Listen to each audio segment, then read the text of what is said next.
My wife Gwen took a sip of wine, took a deep breath, and, looking serious, looked me straight in the eye after we finished our Valentine's Day dinner together. Ever since we got married 22 years ago, we have always taken Valentine's Day seriously. This day has become special to us. We always had dinner at home, a tradition that began early in our marriage when we were poor and couldn't afford to go out to a restaurant. But we always dressed up to make the day special. I would wear a tuxedo, and Gwen, as she did every year, would look stunning in a form-fitting red dress that accentuated her figure.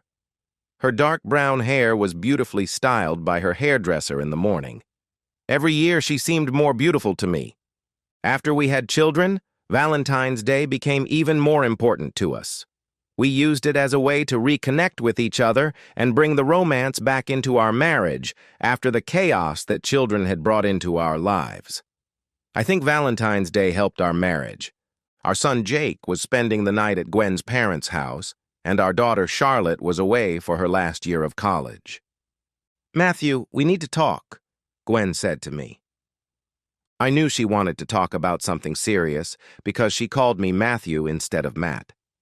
She always called me Matthew when she wanted to talk to me about something serious. "Matthew, I love you. Matthew, I'm pregnant. Matthew, we need to get married before the baby comes. Matthew, I'm pregnant again. Matthew, I want to be a housewife. Matthew, I want to go back to work." You know what I mean, so I asked with some trepidation, "What's wrong?" with a frown on my face.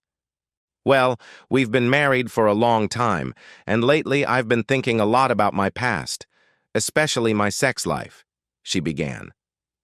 "Okay," I replied slowly. The hairs on the back of my neck stood on end.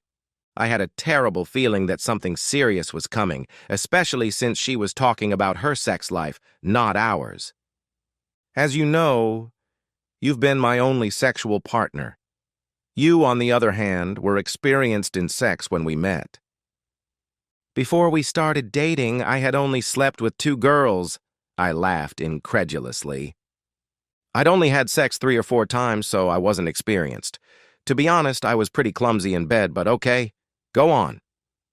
"The thing is, you slept with 2 other girls, and I got pregnant by you a few months after we started dating," Gwen continued. "The only mistake I've ever made that I don't regret," I smiled. To be honest, I panicked at that moment. I was young, stupid, and afraid that I had gotten my girlfriend pregnant at an age when I was too young to be a father. A serious man-to-man talk with my father brought me to my senses. Gwen and I got married. Yes, it was a shotgun wedding, only my father was holding the gun, and against all odds, our marriage worked out. So much so that a few years later, Jake was born. At least that was the case, but I had a feeling that Gwen was going to end our happy marriage. "Me too," Gwen agreed with a smile. "Anyway, I've been thinking a lot about what it's like to have sex with other men, and I'd really like to try it. In short, I'd like to open up our marriage." "Damn," I whispered, my heart almost stopping in my chest. She had thrown a huge rock into our relationship. "What do you think about it?" she asked me. I was a little alarmed.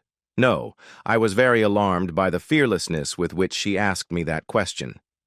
She had dropped a huge bomb on our marriage and asked me without showing the slightest concern about what I thought. "God, Gwen," I exclaimed, trying to collect my thoughts. "You're asking me this on Valentine's Day, on our special night. Is this a final decision? What if I say no?" "I really hope you don't say no. It's very important to me, but that doesn't mean I love you any less," she tried to reassure me, showing no emotion. "Considering where we started, you've made me the happiest woman in the world, so I don't want our marriage to end. It's not you, it's me. I just want to try sex with other men." "How long do you plan to try sex with other men, and how many men do you plan to sleep with before your curiosity is satisfied?" "To be honest, I don't know either. I just know that I need this," she replied calmly. "I see," I said. And at that moment, my intuition began to suspect that something was wrong, so I decided to check if I was right. And how will that work? If we open up our marriage, you won't mind if I sleep with other women? I asked, testing her. Well, no, it's about me, not us, Gwen replied firmly, emphasizing me and us. I don't think I can accept you sleeping with other women. I started laughing hysterically at what my wife had just said to me. Are you serious? I asked her. You mean you can sleep with other men, but I have to sit at home and wait for you like some kind of cuckold, and I'm not allowed to sleep with other women? Don't be rude, Matt, Gwen replied sharply. This isn't about us. This is about me wanting to satisfy my needs. I can't believe you're making such a big deal out of this. It's not a big deal. Lots of married couples do this and are happy. How is it not a big deal? What couples? Name one. Gwen sat silently, not answering, a storm cloud gathering on her face but unable to look at me. And where do you plan to meet these other men? I asked, when it became clear that there would be no answer. Well, I'll meet them wherever I see a man I like, for example, at the office or... Do you already have someone in mind? I interrupted suspiciously. It didn't seem accidental to me that she mentioned the office first. When she blushed, I got my answer. The rat was on the verge of being exposed. Gwen stared at me, narrowing her eyes as I filled my glass with wine. Are you ready to open up our marriage or not? She insisted, her voice tinged with alarm. My reaction made it clear that I didn't agree with her terms, and I could feel her panic at not getting the answer she wanted. I almost drank my wine in one gulp before answering her. The thing is, Gwen, everything you've said to me is complete nonsense, isn't it? Matt, how dare you? I wanted us to make this decision together as a couple, my wife replied angrily. Ha! Together, you say, I retorted indignantly. What's wrong with you? Gwen now looked furious. Mark Taylor, I sneered, looking her straight in the eye. Who? Gwen's anger vanished instantly, and the nervousness that had been completely unnoticeable before suddenly became obvious. Stop talking nonsense! Now I was furious. Mark Taylor, your colleague. He started working at your company about 8 months ago. You must have liked him, and he must have liked you, because you were seeing each other behind my back.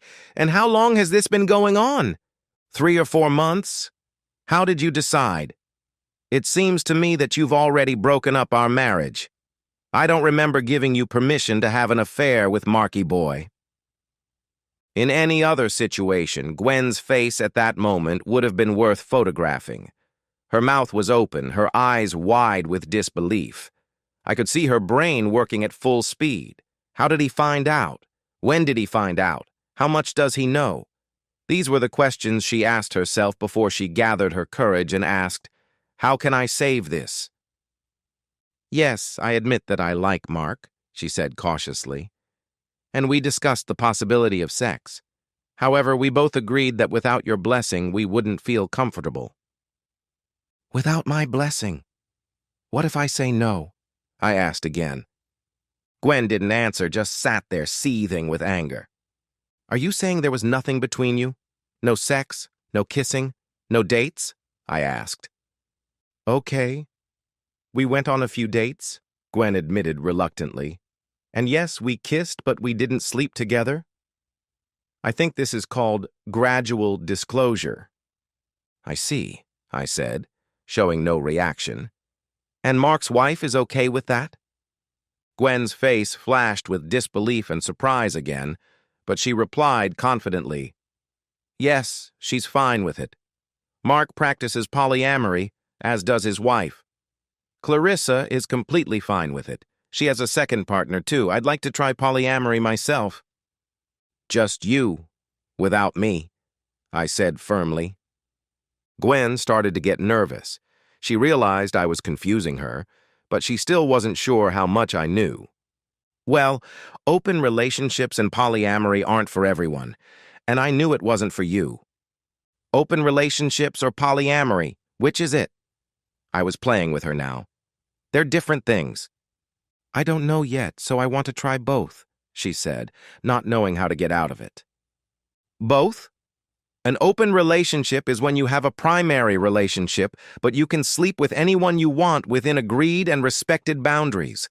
Polyamory is when you have romantic relationships with more than one person.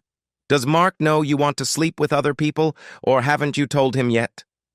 Gwen's mouth opened like a fish, not knowing what to say. It was too easy. No, that's not what I meant, she finally said in desperation. The conversation wasn't going the way she wanted it to. She looked shocked that she had been caught with her pants down. What did you mean then? Besides, I don't remember us agreeing to polyamory or an open marriage when we got married. Let's face it, you just want me to give you permission to cheat on me after you've already cheated. You wanted permission to have an affair with Marky while keeping our marriage intact and making me the perfect cuckold, didn't you? Seeing her stunned look when she couldn't think of anything to say because I had completely read her mind, I decided I'd had enough. God, this is getting boring. I thought it would be much harder. Leaving Gwen with a confused look on her face, I took my phone out of my pocket and made a call. Hi, Clarissa, how's your Valentine's Day going? I'm ready to work. I smirked slightly. I confused her so much I don't think she'll ever be able to figure it out. Now I was stunned and couldn't speak. What did he say? Open relationship and polyamory? That's almost the same thing Gwen said. I can't believe they came up with this together. What am I now? In a polyamorous relationship with a bisexual woman? I started laughing hysterically again. I was sure Gwen could hear Clarissa laughing on the other end of the line. Mark is on his knees begging? Good for him. How did Gwen take it? You should have seen her face. She just can't understand what's going on. Okay, I think we should wrap this up. It was nice talking to you. Talk to you when things settle down. Bye, Clarissa. Gwen's face changed from confusion to humiliation when she saw that I was talking to Mark's wife and that the plan she and Mark had carefully devised had blindly led them into the trap Clarissa and I had set for them. I wonder if all traitors are this stupid. Gwen had started our conversation in control, but in the blink of an eye, she lost control, unaware that I held all the cards. I don't think I've ever felt as powerful as I did at that moment.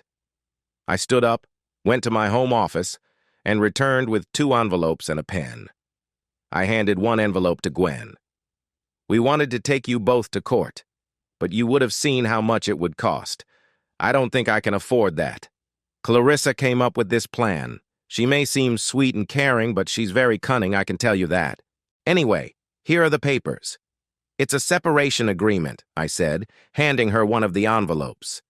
Nothing serious, just stating that you need to move out, divide our finances, and temporarily arrange custody of Jake. During this time, we will sleep in separate rooms and be nothing more than roommates.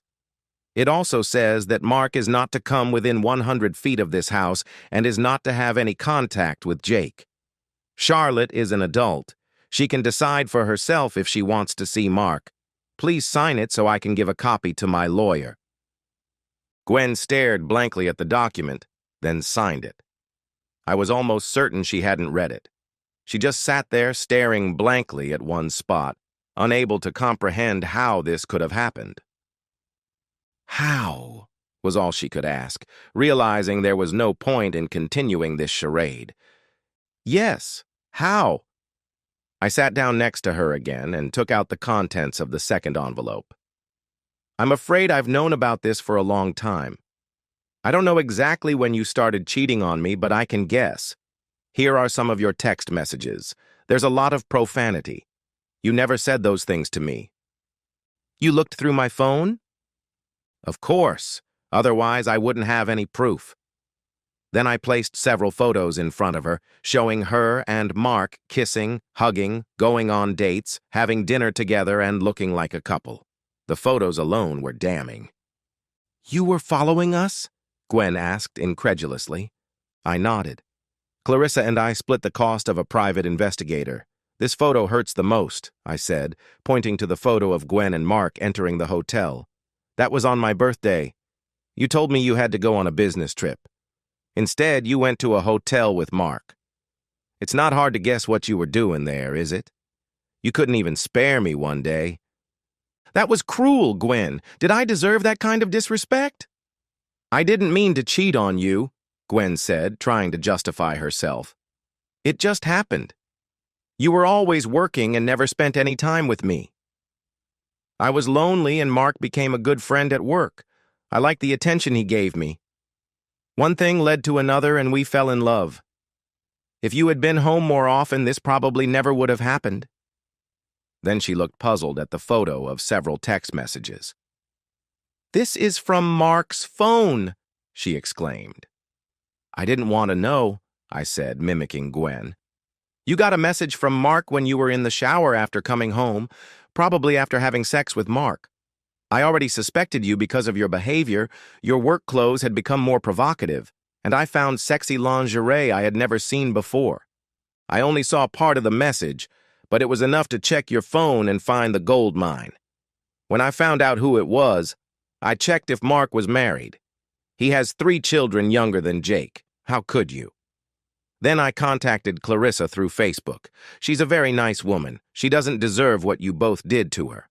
As soon as she saw the evidence, we met and agreed to share everything we had. I can't believe you're blaming me for your affair. Where do you think the money for Charlotte's college education came from? Where do you think the money for the mortgage came from so we could live in a nice house? Where do you think the money for Jake's food came from? It's called responsibility, Gwen. It's obvious that I'm the only one who takes their responsibilities seriously. I was furious. Despite my anger, I was fairly calm and didn't yell. You would have thought I would be angry and yell at Gwen, blame her for everything, cry and beg her to come back to me, promising to be a better husband. But I had already been through all that. Clarissa and I had supported each other throughout the entire process. The overwhelming feeling was relief. Relief that the nightmare was coming to an end. An idea came to me, and I sent a few short messages. A few seconds later, Gwen's phone rang. From the screams coming from the phone, I knew it was Charlotte. Honey, sweetheart, I'll explain everything, Gwen begged our daughter desperately. It's not like that. Please, no, you don't have to do this. I love you. Gwen slowly put down the phone and started crying. You told Charlotte. You shouldn't have. She doesn't want to see me anymore. And how could you? My soon-to-be ex-wife yelled at me, looking stunned. I had a right to. It's called consequences, Gwen. I told Jake and our parents, I replied angrily. What? Gwen yelled at me again in horror, and then her phone rang again. Mom, listen. Gwen couldn't get a word in. She looked like she was being scolded badly. She wants to talk to you, Gwen said, clearly depressed, and handed me the phone. Hello, Jill, I said evenly. Matt, I apologize again for what Gwen did. We didn't raise her that way. I admit we weren't sure about you when she got pregnant, but you took responsibility and became a man. You're the best thing that ever happened to Gwen. I'm sorry you didn't get the same in return. I think Gwen understands that now. Charlotte doesn't want to see her anymore. I think it would be best if Jake came home tomorrow when we've both calmed down. I'm sure his mom will try to explain everything. I know he was upset when I told him. Good luck, Matt. Please stay in touch. I'll miss you if I don't see you. Goodbye, Jill. And thank you. I looked sternly at Gwen. I want you to know that I haven't told anyone at work about your affair. I know they have strict rules about romantic relationships between employees. I was ready to tell them, but Clarissa convinced me not to because she was afraid of losing child support and alimony after the divorce. Gwen sighed with relief. I was ready to move you into the spare room too, but I'm not sure I can sleep in our bedroom again because you disgraced our bed and yourself. It was a terrible Valentine's Day. Thanks for ruining our special evening. Gwen just stared at me with a blank look, looking completely lonely and broken. I never celebrated Valentine's Day again. It became a bitter reminder of what Gwen had done to me. She completely ruined that special evening for me.